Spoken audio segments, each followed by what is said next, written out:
Hi అండి, నా పేరు వెంకటేష్. ఈరోజు నా చిన్న లైఫ్ స్టోరీని మీకు చెప్పాలనుకుంటున్నాను.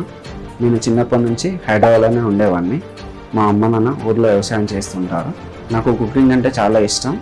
బ్యాచిలర్గా ఉన్నప్పుడు నేనే రూమ్లో ప్రతి వంటకం నేనే చేసేవాడిని.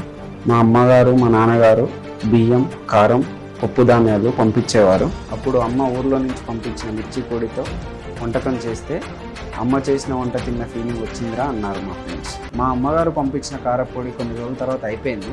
మేము జనరల్గా మార్కెట్ నుంచి తెచ్చుకునే వాళ్ళం కారపొడిని. అది కలర్ మారేది తప్ప ఎలాంటి టేస్ట్ రాకపోయేది. ఇక తప్పదు కాబట్టి అలానే వాడేవాళ్ళం.